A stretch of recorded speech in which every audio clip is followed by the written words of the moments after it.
भिवानी जिले का वो गांव जहां जीवन हमेशा साधारण और शांत नजर आता था। खेतों में काम करने वाले किसान, मिट्टी के घर, चौपाल पर बैठकर ताश खेलते बुजुर्ग और रोजमर्रा की गहमागहमी। लेकिन इस शांति के पीछे कई परतें छिपी थीं। जाति का दबाव, पंचायत का डर और औरत की आवाज को दबाने की पुरानी सोच। इसी माहौल में रहती थी मनीषा, एक 22 साल की युवती जिसकी आंखों में सपने भरे थे। मनीषा पढ़ाई में तेज थी। उसने कॉलेज तक पढ़ाई पूरी की थी और आगे जाकर सरकारी नौकरी करने का सपना देखा था। उसकी चाह थी कि वह अपने परिवार को गरीबी से निकालकर एक बेहतर जिंदगी दे, लेकिन शायद यही उसके लिए सबसे बड़ा गुनाह साबित हुआ। कहा जाता है कि मनीषा ने अपने ही गांव के एक युवक से दोस्ती की थी। दोस्ती धीरे धीरे रिश्ते में बदल गई। लड़का दूसरी जाति का था। गांव की तंग सोच और जातिगत दीवारें इस रिश्ते को बर्दाश्त नहीं कर सकती थीं।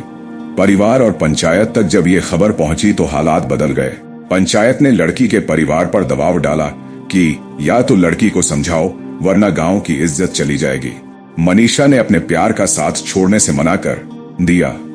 उसने कहा, इज्जत इंसानियत में होती है, जाति में नहीं। लेकिन ये सोच गांव की उस पुरानी परंपरा से टकरा गई जहां औरत की जिंदगी उसकी अपनी नहीं बल्कि समाज की संपत्ति मानी जाती है। घटना वाले दिन मनीषा अपने घर से बाहर निकली ही थी कि अचानक वह गायब हो गई। अगले दिन सुबह खेतों के पास उसकी लाश मिली। शरीर पर चोटों के निशान थे, चेहरा खून से लथपथ था और उसके कपड़े फटे हुए थे। पूरे गांव में खामोशी छा गई। पुलिस आई, परिवार रो पड़ा, लेकिन पंचायत और कुछ गांव वालों ने चुप्पी साध ली। ये चुप्पी सबसे बड़ा राज थी। पुलिस की शुरुआती जांच में सामने आया कि हत्या कोई साधारण वारदात नहीं थी। यह एक ऑनर किलिंग थी जिसमें परिवार और पंचायत के दबाव का गहरा हाथ था। मनीषा की मां बार बार रोते हुए यही कह रही थी, मेरी बेटी ने क्या गुनाह किया था? उसने बस जीना चाहा था, सपने देखे थे।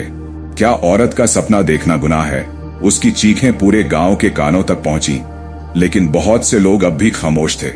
खामोशी में छिपा था डर और डर के पीछे छिपा था सच। मामला जैसे जैसे बड़ा हुआ, मीडिया ने इसे उठाया।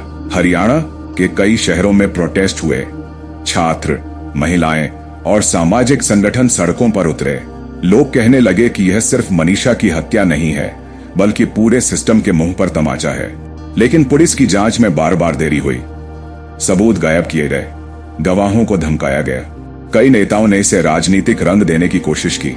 मनीषा की हत्या ने सिर्फ एक लड़की की जिंदगी छीनी नहीं बल्कि समाज को भी आईना दिखाया। लड़कियां पढ़ा लिख कर सपने क्यों न देखें? जाति और पंचायत कब तक इंसानियत से बड़ी रहेंगे? क्या परिवार की इज्जत बेटी की जान से भी ज्यादा कीमती है? ये सवाल हर किसी के दिल में उठे, लेकिन जवाब कोई नहीं दे सका। आज भी मनीषा की मां और बहनें अदालत के चक्कर काट रही हैं। इंसाफ की लड़ाई लंबी है, लेकिन उन्होंने हार नहीं मानी। उनकी आंखों में आंसू है, लेकिन साथ ही आग भी है। अगर मेरी बेटी को इंसाफ नहीं मिला तो आने वाली हर मनीषा को यही भुगतना पड़ेगा।